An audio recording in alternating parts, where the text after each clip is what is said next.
Good day, brothers and sisters. As promised, today we have Alyssa Bormas as your instructor. Alyssa is an instructor at Chesterton Academy. She's a parishioner at Holy Family in St. Louis Park. She is an instructor in the Catechetical Institute for the Archdiocese, and she collaborates with Kelly Walquist, the director of the Institute and the founder of WINE, Women in the New Evangelization. And Alyssa works with Kelly in that beautiful apostolate. Many of you might know Alyssa through or as the author of this little gem, The Catechism of Hockey. I would not have thought of that. Alyssa did. It's her way of proclaiming the gospel, the truths of the church through hockey. But let's listen to Alyssa now. Adoration is a time of peace, and my invitations to adoration came from two people. First, my grandma, and then Bishop Dudley, both of happy memory, and I'll tell you about them today. When I was a little girl, my grandma had time to linger with me, more time to linger with me than my parents did, of course, because she was a grandma, and you never want to underestimate your power as a grandparent. So we would play cards, and sometimes it was Go Fish. I think our favorite was King's Corners, and she also taught me cribbage. But in the midst of those, she would catechize me.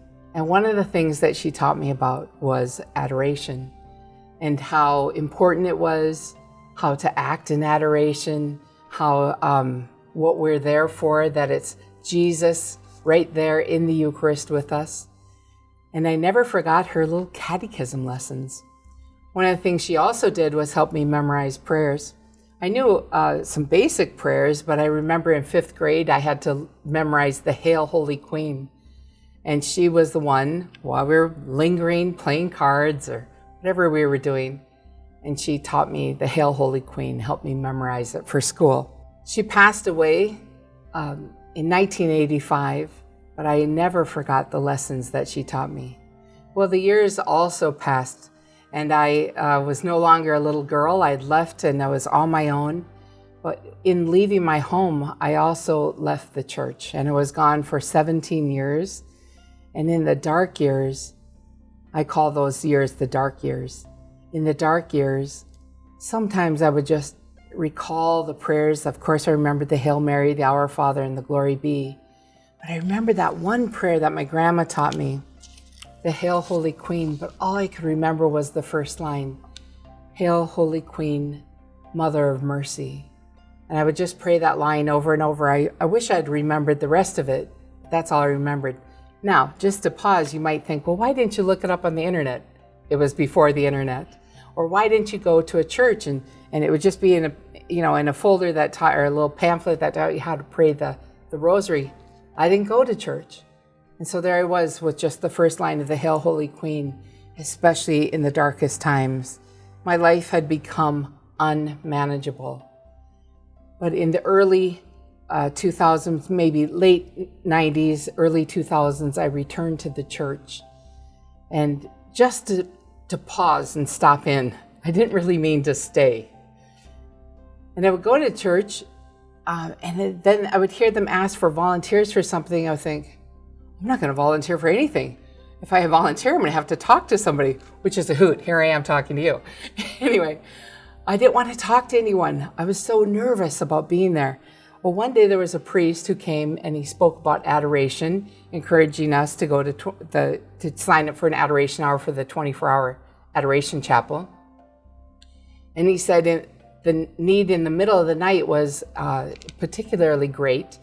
And he also said that there were graces that came in the middle of the night. I didn't understand what graces were, but I did understand this. I was a night owl, and I could go and volunteer in the middle of the night. And if I understood this right, all I had to do was walk in, sign a book. I'd walk into the chapel. The person who was there beforehand would leave. They didn't even talk to me. And I would just pray for an hour. And then an hour later, someone else would walk in, sign a book, come into the chapel, and I could leave. And I thought, this is perfect, the best kind of volunteering. And then I thought, the other thing is, if If someone else asked me to volunteer, I would think, oh, I don't think you know, I volunteer for an hour of adoration. I couldn't possibly, I'm volunteered out. Well, Jesus will take you as you are, and then he'll have you do other things later. But I really thought, this is perfect. I have my volunteer thing down, and I won't have to do anything else. But so many other things happened in adoration that I didn't expect. I would go at midnight, and there I was for an hour, and I knew enough from the homily and from my grandma that I should pray during adoration. And so that's what I began to do. There was a little library of books, and I would go and grab one of the books, and I would meet the saints. I would meet, I'd learn a different teaching of the church, or I'd become able to understand what I had rejected years earlier. And so there I was in adoration at midnight, and two things happened: peace and healing. And I also understood that God was desiring me. It wasn't me just desiring him. This unbelievable understanding that he was there with me and desiring me to be there. So there was the night I decided to pray the rosary. Now, I knew how to pray the rosary if I followed, but I didn't know how to pray the rosary on my own, and certainly not how to lead it. And whenever we got to the Hail, Holy Queen, I just sort of mumbled because I didn't know it. And so this night I was there praying the rosary, and I had a pamphlet, of course, teaching me how to pray it for real. And about 20 minutes into the hour, I got to the Hail, Holy Queen, and it just hit my heart.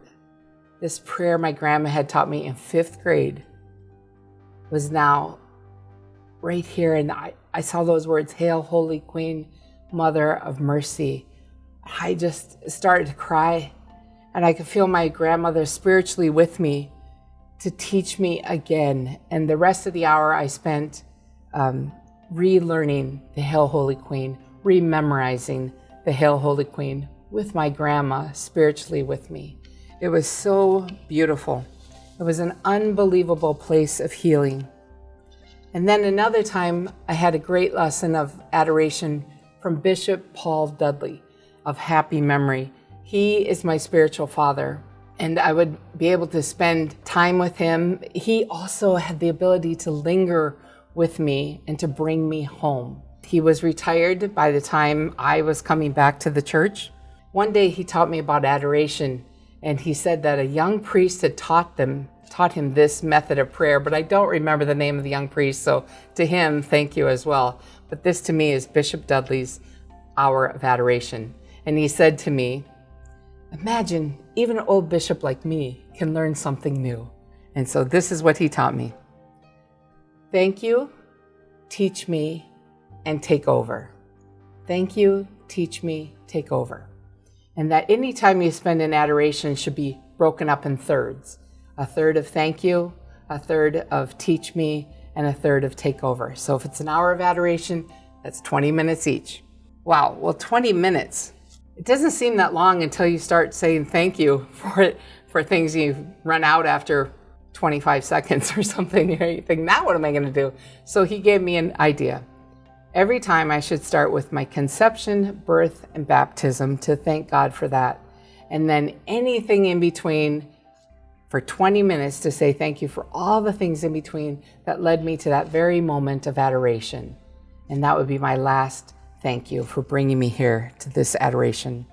So 20 minutes, you have to learn things to thank God for. Well, of course, easy things are family, friends, my education, joyful moments.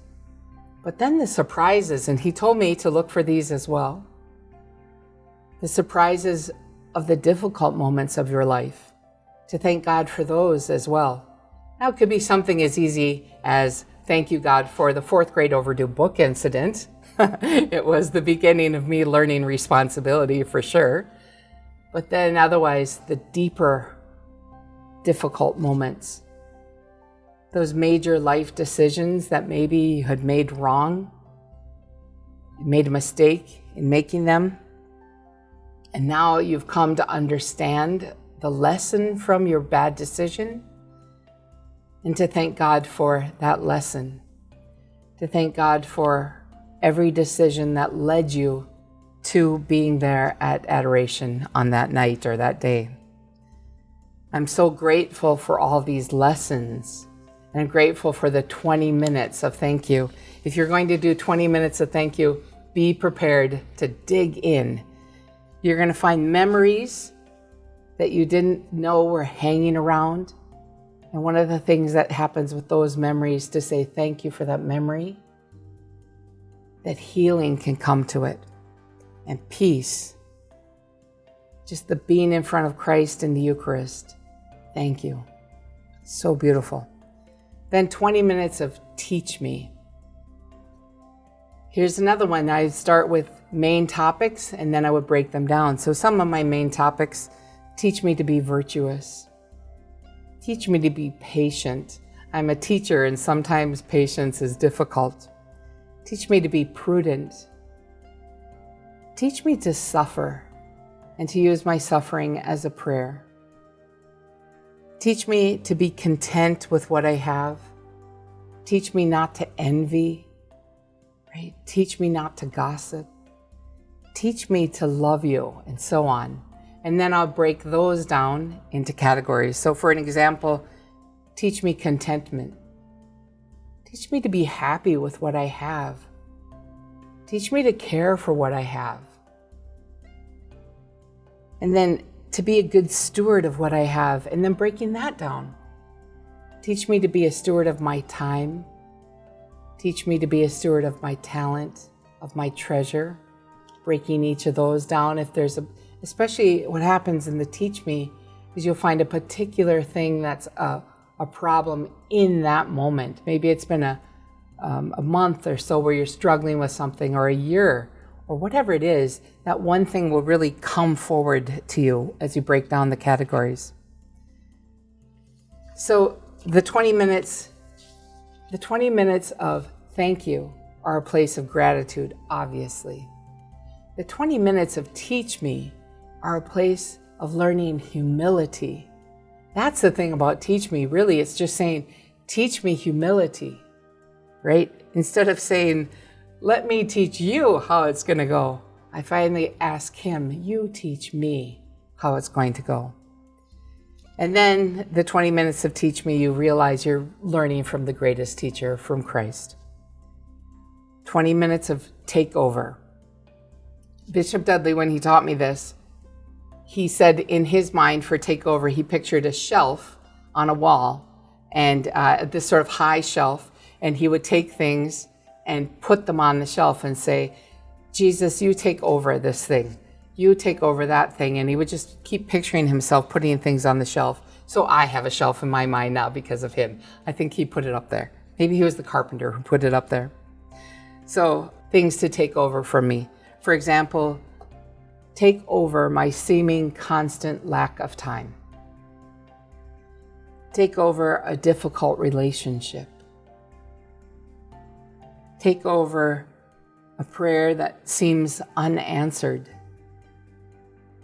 Take over my fears for the future.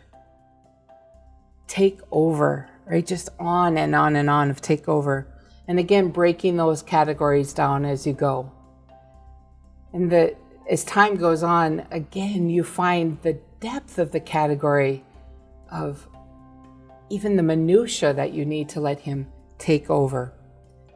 The 20 minutes of thank you, gratitude. The 20 minutes of teach me, humility. The 20 minutes of take over is really 20 minutes of Jesus, I trust in you. And sometimes when I can't think of something to say, I'm saying take over, now what? I'll just start saying, Jesus, I trust in you. Jesus, I trust in you. Jesus, I trust in you. And invariably, something will come up that I need for him to take over. Thank you, teach me, take over. Gratitude, humility, and trust. Those are some great things to learn. So in my life, I've had two teachers of adoration. My grandmother, may she rest in peace, and Bishop Dudley, may he rest in peace. How beautiful. But then what I found in adoration is how many more teachers I had. Jesus, Mary, Joseph, the saints. I just felt the flood of them. They angels, my guardian angel. When I'm in adoration, so are they. And I just feel this flood of the saints around me and how beautiful it is to be with them, especially in the middle of the night. But every now and then I go in the middle of the day to adoration. I think, look there you are. You've been waiting for me. Every single time you've been waiting for me and you desire me. So humbling. Adoration is a place of peace. I'm inviting you to come to adoration with me, to come and seek peace, to meet Jesus, Mary, Joseph, the saints, your guardian angel, all in a deeper and more beautiful way. Come and enjoy the peace of adoration.